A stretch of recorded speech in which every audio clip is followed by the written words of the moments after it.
I imagine that at some point you felt disrespected and didn't know how to react. Or maybe you've noticed that some people seem to intentionally test your limits. If this has happened to you, know that you're not alone. Disrespect can arise at various moments, at work, at home, or even among friends. The big question is, how do we deal with it wisely and efficiently without being driven by anger or impulse? Today we're going to explore 5 attitudes inspired by Stoic philosophy that will disarm anyone who disrespects you. We're not talking about direct confrontations or power games, but rather strategies that strengthen your posture, preserve your inner peace, and make it clear that you won't accept anything less than what you deserve. Stoicism, a philosophy that originated in ancient Greece and was widely spread in Rome, teaches us to face adversity with balance and rationality. Great Stoic thinkers like Seneca, Epictetus, and Marcus Aurelius argued that while we cannot control the actions of others, we have complete control over how we respond to them. That's where the transformative power of this philosophy lies, in mastering oneself. In this video, you will learn how to neutralize disrespect in a practical way, without losing your composure or your essence. And most importantly, these lessons go beyond dealing with others. They'll also help you strengthen yourself internally, making you more resilient and confident in who you are. Stay with me until the end, because each attitude will be a key piece in transforming the way you approach and respond to disrespect. Before we begin, if you're new to my channel, make sure to subscribe and turn on notifications so you can continue receiving my content. I hope this helps you lead a more fulfilling life. Now let's start with a story that will help you better understand the wisdom I'm about to share with you. In a busy city, there lived Lucas, a young lawyer facing a significant challenge in his professional life. At the office where he worked, there was Marcos, a colleague who constantly disrespected him. Marcos would interrupt his meetings, make sarcastic remarks, and try to belittle his ideas in front of others. Lucas felt his anger grow with each provocation but knew he had to find a way to handle it without losing his composure. One afternoon, after a particularly unpleasant meeting, Lucas decided to visit Helena, a childhood friend and philosophy teacher seeking advice. After hearing about the situation, Helena opened a book by Seneca and said, "Lucas, remember that anger is a fire that consumes those who carry it." Seneca said that there is nothing harder than governing yourself in moments of provocation. She explained that Stoicism, an ancient philosophy, teaches that true strength does not lie in reacting impulsively, but in controlling one's emotions. Helena suggested that Lucas start practicing the Stoic pause. The next time Marcos provoked him, he should take a deep breath, count to 3, and think before responding. "You can't control what Marcos does," said Helena, "but you can control how you react, and that is your true freedom." Lucas accepted the challenge. The next day in a meeting, Marcos tried once again to ridicule one of Lucas's ideas. This time, however, Lucas didn't react immediately. He took a deep breath and responded with, "Thank you for your comment, Marcos. Let's take a closer look at it." Surprisingly, Lucas's calm tone disarmed Marcos, who didn't know how to react. Inspired by his success, Lucas began applying other Stoic lessons Helena had shared. He learned to set boundaries clearly, but respectfully. When Marcos tried to interrupt him again, Lucas said firmly, "Your input is valid, but I would like to finish my point first." Lucas's confident posture gradually reduced the interruptions. Helena had also shared a lesson from Epictetus. It is not what happens to you, but how you interpret what happens that matters. Lucas began practicing Stoic indifference, ignoring Marcos's malicious comments that held no relevance. He realized that not everything deserved a reaction. After several months, Marcos's behavior began to change. He realized that Lucas was no longer easily shaken, and gradually the disrespect gave way to a more neutral tone. Lucas, for his part, felt more confident, knowing that he had faced the situation wisely and with dignity. The last time he visited Helena, Lucas thanked her for the advice. "You taught me to turn a problem into an opportunity for growth," he said. Helena smiled and responded with a quote from Marcus Aurelius, "The soul is strengthened by enduring blows." She explained that Lucas's true power lay in his ability to remain calm, act with integrity, and above all, stay true to who he was. And so, Lucas learned that Stoic wisdom is not just an ancient philosophy, but a practical and powerful tool for dealing with modern challenges. As Marcus Aurelius said, "The best revenge is to be different from the one who caused you harm." With that, he not only disarmed Marcos but also became a stronger and more balanced person. Now let's go through 5 Stoic lessons to disarm those who don't respect you. First, do not react immediately. Imagine the following scene. You are in a work meeting, and suddenly someone makes a disrespectful or provocative comment directly to you. Your first reaction would likely be to retaliate in kind, right? But this is exactly where the Stoic lesson of not reacting immediately comes into play. Stoics like Seneca believed that reacting impulsively is like giving up control of your emotions to someone else. In one of his letters, he said, "Rushing is a reflection of an uncontrolled soul. Silence, on the other hand, is the response of the wise." This idea teaches us that the first step in dealing with disrespect is to pause and regain control of the situation. Let's apply this to real life through a fictional story. Clara, a young project manager, used to feel offended easily at work.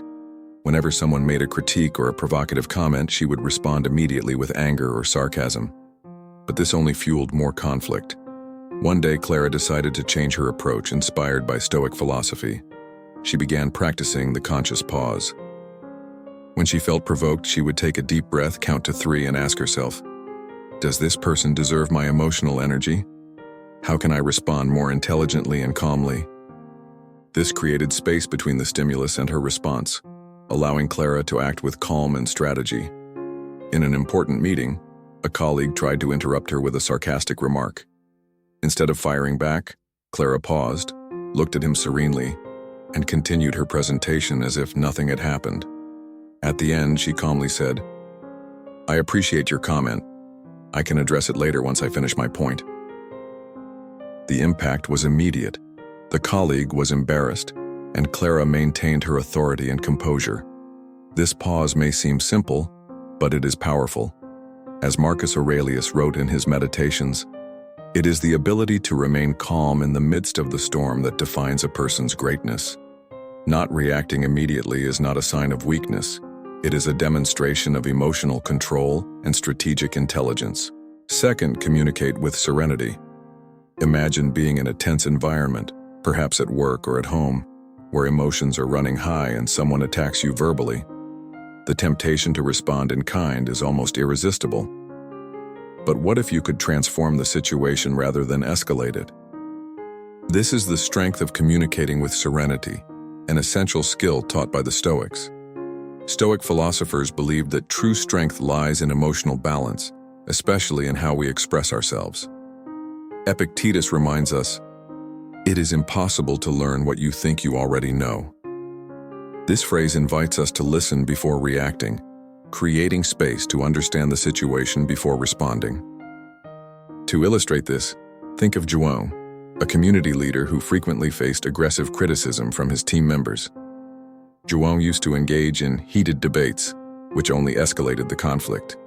One day, after reading about Stoicism, he decided to change his approach, inspired by Marcus Aurelius's quote, "He who lives in harmony with himself lives in harmony with the universe." João began practicing serenity in his interactions. Once, during a meeting, a colleague made an unnecessarily rude comment about one of João's decisions. Instead of firing back, João looked directly at him, waited a few seconds, and responded calmly, "I understand your point. Could you explain it further so we can find a solution together?" The impact was immediate.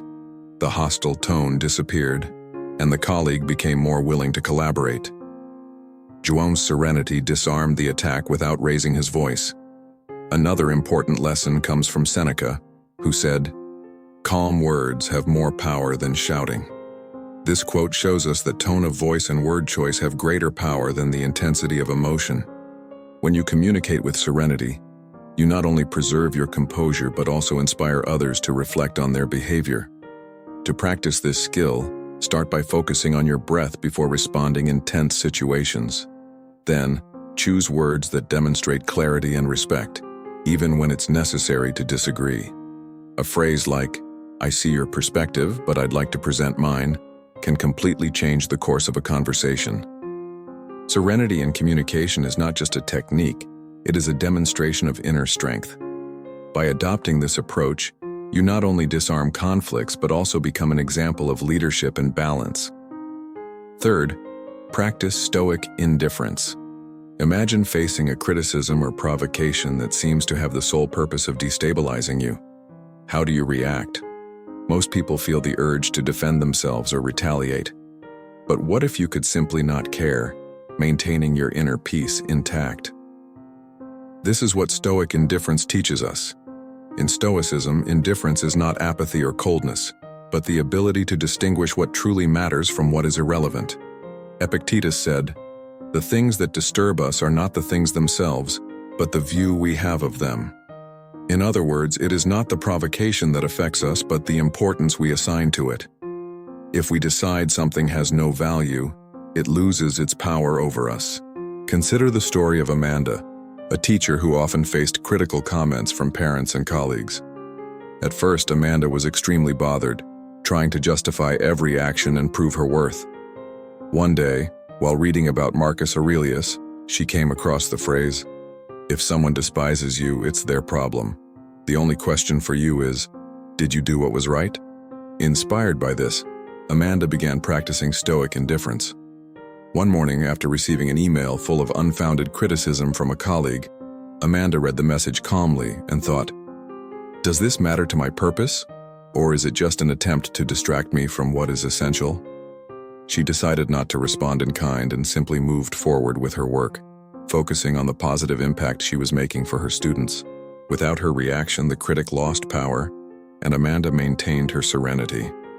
Seneca teaches us, "Nothing is more admirable in a person than their ability to stay calm and unaffected by what is external." The practice of indifference is not ignoring everything around you, but consciously choosing where to invest your energy. It's a shield against what doesn't deserve your attention. A practical way to apply Stoic indifference is to create a mental filter. Ask yourself, will this situation matter in a month? Does it affect my character or my virtues? If the answer is no, allow yourself to ignore it. It's not weakness, it's wisdom. Fourth, demonstrate excellence in your actions. Imagine an environment where someone constantly tries to undermine your work or devalue your worth. How do you react? For Stoics, the answer is not in words or disputes, but in the silent excellence of your actions. Acting with virtue, competence, and dedication is the most powerful way to disarm criticism and gain respect.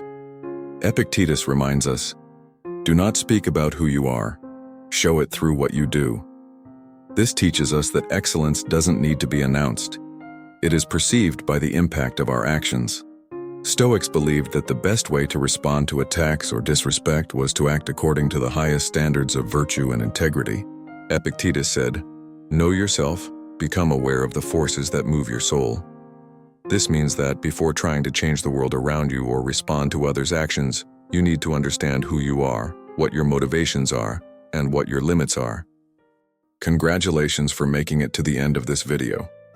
The fact that you're here, seeking knowledge to improve your life, already shows how committed you are to your personal and emotional growth. This is something that deserves to be recognized and celebrated. Now I want to hear from you. Leave a comment about what impacted you the most in this video or how you plan to apply these lessons in your life. And if you're unsure what to comment, just write "gratitude." So I know you watched until the end and are embarking on this journey of self-knowledge and evolution. If you enjoyed this content, don't forget to like the video, share it with someone who could benefit from these lessons, and subscribe to the channel for more learnings like this. See you in the next video. Until then, take care, and a big hug.